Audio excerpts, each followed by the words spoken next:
जो आज supreme court ने, जिसको हम मनुवादी सुप्रीम कोर्ट कह सकते हैं, जिसको हम बीजेपी आरएसएस की मनुवादी सरकार के इशारों पर चलने वाला सुप्रीम कोर्ट कह सकते हैं, जिसको हम प्योरली ब्राह्मणवादी सुप्रीम कोर्ट भी कह सकते हैं। और ये जो मैंने टर्म्स इस्तेमाल की गई हैं, शब्दावलियाँ इस्तेमाल की हैं मैंने, जो है बिल्कुल इन्हीं का जो है परिचय देते हुए आज सुप्रीम कोर्ट ने वो फैसला आखिर सुना ही दिया, जिसकी उम्मीद बहुजन समाज के लोगों को इन मनुवादियों से थी। आज सुप्रीम कोर्ट ने यह निर्णय दे दिया कि केंद्र सरकार का जो फैसला है कि रिजर्वेशन के अंदर बंटवारा किया जाए, तो उसको जो है सही ठहरा दिया। आज सुप्रीम कोर्ट ने निर्णय दे दिया है।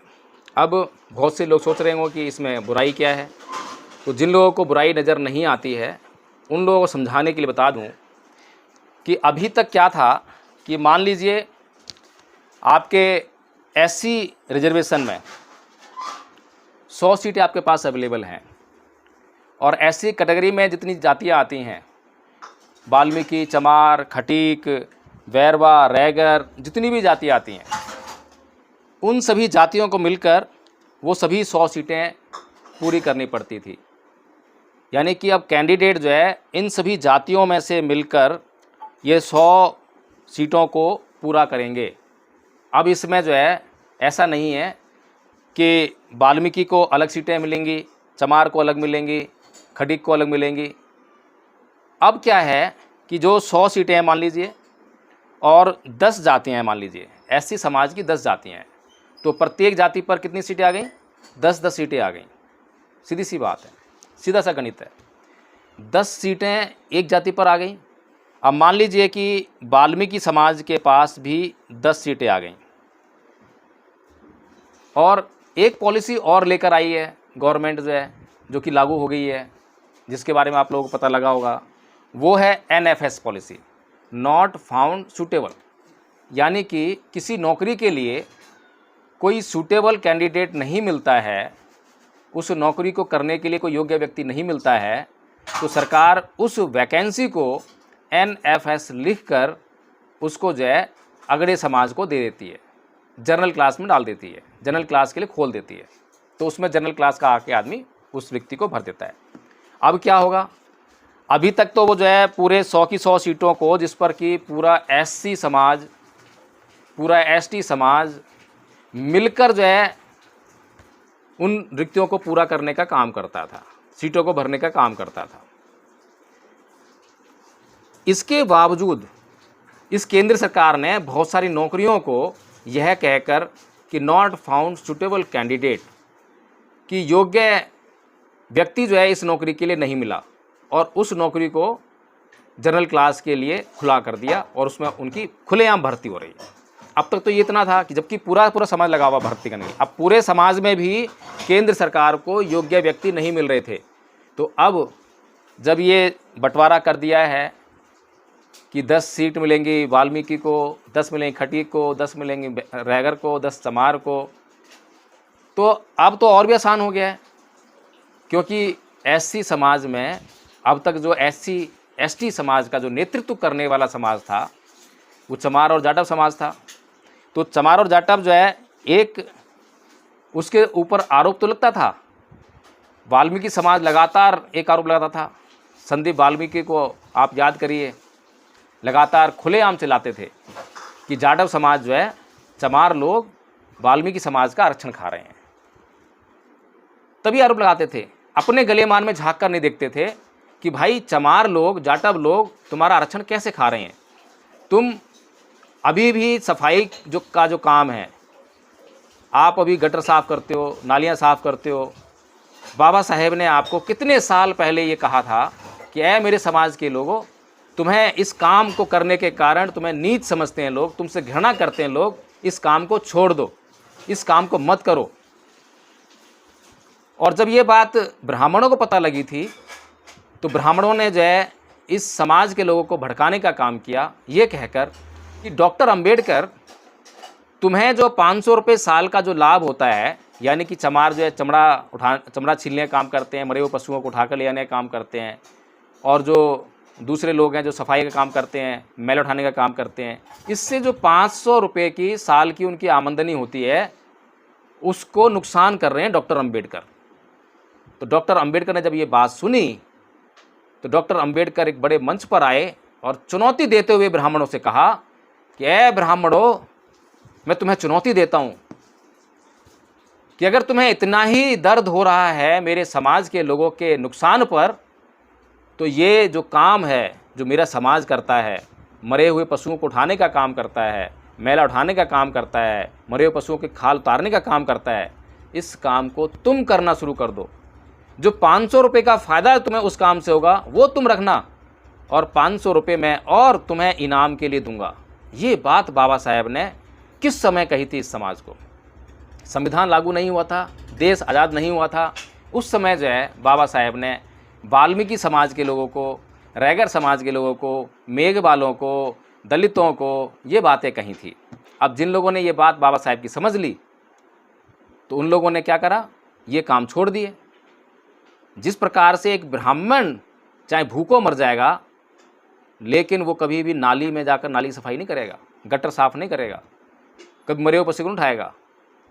तो इसीलिए जो है जिन लोगों ने स्वाभिमान समझा उन्होंने इन काम को छोड़ दिया और उन्होंने पढ़ाई लिखाई की, और पढ़ाई लिखाई की तो उनका स्टैंडर्ड ऊंचा हो गया। और जब रिजर्वेशन लागू हो गया संविधान के लागू होने के बाद, तो इन लोगों ने जो है उन नौकरियों में रिक्तियां भरने का काम किया।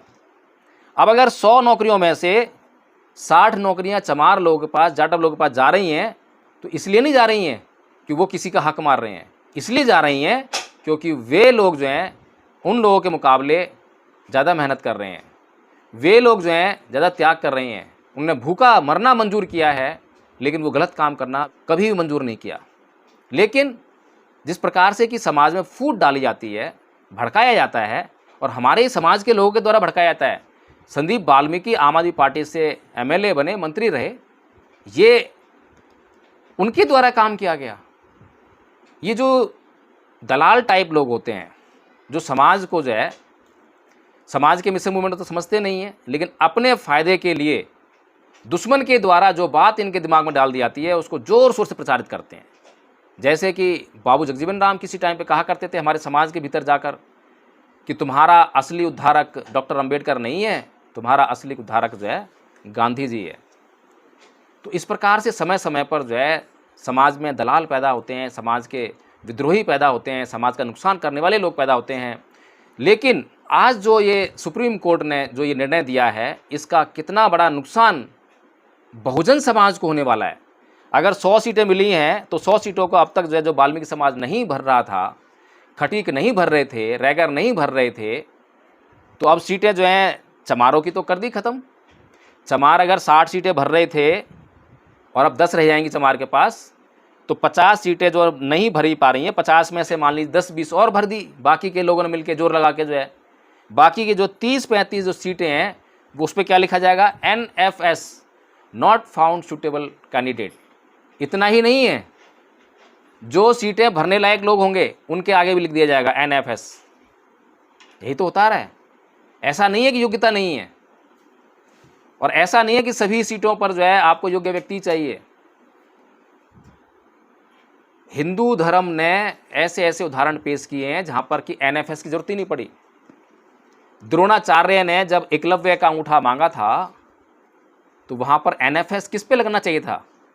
NFS लगना चाहिए था अर्जुन के ऊपर, लेकिन लगा दिया एकलव्य के ऊपर। जब कर्ण ने परशुराम से शिक्षा सीख ली तो उसके ऊपर NFS लगा दिया।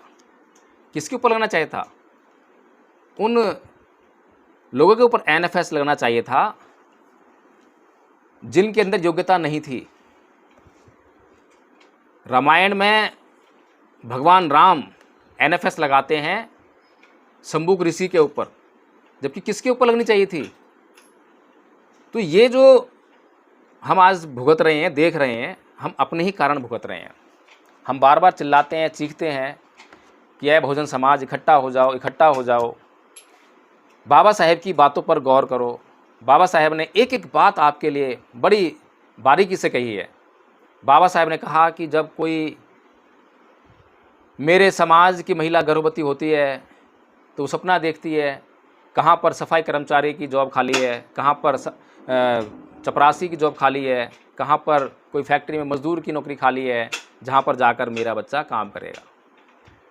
और जब कोई ब्राह्मणी गर्भवती होती है तो वो क्या सपना देखती है, कहाँ पर जज, कलेक्टर, डॉक्टर, वकील, आईएएस, आईपीएस की कुर्सी खाली है, जहाँ पर जाकर मेरा बच्चा बैठेगा। बाबा साहेब तो पूरा मार्गदर्शन कर रहे हैं। बाबा साहेब अपनी तरफ कोई कसर नहीं छोड़ रहे हैं। बाबा साहेब को मालूम था कि इस देश की सरकारें एक दिन उनके संविधान को नष्ट करने का काम जरूर करेंगी। ये संविधान को नष्ट करना है। आज भारत में जो मनुवादी सरकार स्थापित है उसने आज संविधान को नष्ट करने का काम किया है।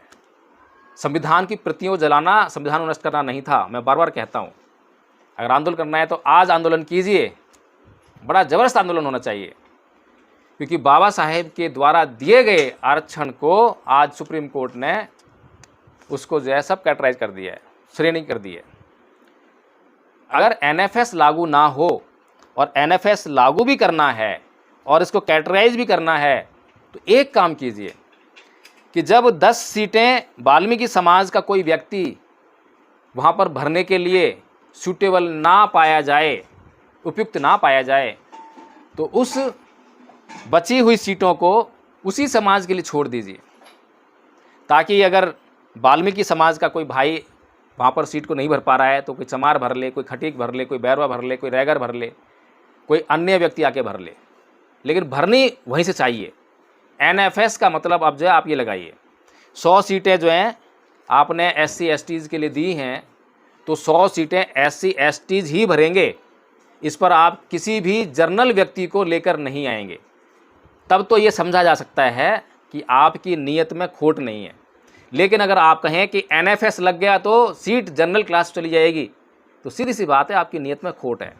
क्योंकि आज आज़ादी के 77 साल बाद भी जब आप आज़ादी का अमृत महोत्सव मना रहे हैं, जब आप अपने प्रशासन के, अपने शासन के गुणगान करते नहीं थकते हैं, और अब आप ये कहें कि एनएफएस लगाना पड़ रहा है, तो ये आपकी नाकाबिलियत है, आपकी नालायकी है कि आपको शासन प्रशासन चलाना ही नहीं आता है, या फिर आप शासन प्रशासन अच्छी तरह चलाना ही नहीं चाहते हो।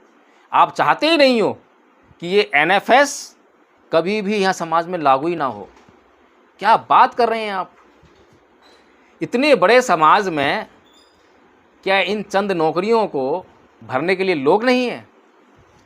इस देश ने ये अच्छी तरह से देखा है कि किस प्रकार से 30-35 मेडिकल स्टूडेंट्स को MBBS की पढ़ाई कर रहे थे, उनको लगातार फेल किया गया, जानबूझ के फेल किया गया। और जब उसकी जांच हुई तो पता लगा कि जानबूझकर फेल किया जा रहा था, क्योंकि वो SC ST कैटेगरी से आने वाले छात्र थे। इस देश ने द्रोणाचार्य नहीं देखा, द्रोणाचार्य के बाद लगातार द्रोणाचार्य देखे हैं, अभी भी देखने को मिल रहे हैं। तो इसलिए मेरे समाज के लोगों, बार बार मैं कहता हूँ, ये जो कैटेगराइजेशन हो रहा है, ये कैटेगराइजेशन इसलिए हो रहा है क्योंकि आप अभी भी जाति में बंधे हुए हो, अभी भी आपके पीछे जाति चिपकी हुई है। बाबा साहेब ने एनिहिलेशन ऑफ कास्ट लिखी थी। 1950 में आपको जो है आरक्षण की सुविधा संविधान में लागू कर दी थी कि ताकि आप अपना भला किसी तरह से ना कर पाओ तो कम से कम ये नौकरियां प्राप्त कर लेना, कम से कम अपना भला कर ही लेना। बाबा साहेब के बारे में आपने कभी नहीं सोचा। बाबा साहेब ने 1956 में धर्मांतरण किया, आपको संदेश दिया कि जितना जल्दी हो जाए उतना जल्दी इस आरक्षण की बैसाखी से छुटकारा पाना। अगर आज ये SC ST OBC समाज हिंदू धर्म को छोड़कर बौद्ध बन गया होता तो जरूरत ही नहीं पड़ती इस आरक्षण की। फिर कहाँ जरूरत पड़ती इस आरक्षण की? क्योंकि इस देश में SC ST और OBC माइनॉरिटीज़, जिसे बहुजन समाज कहते हैं, उसका शासन लागू होता। जब उसका शासन लागू होता तो ये बहुजन समाज इस देश में, इस देश के लोगों के लिए अच्छी शिक्षा की व्यवस्था कर रहा होता, मुफ्त शिक्षा की व्यवस्था कर रहा होता। और जब मुफ्त शिक्षा की व्यवस्था होती, अच्छी उच्च कोटि की शिक्षा की व्यवस्था होती, तो इस देश के लोगों में क्या NFS लगता?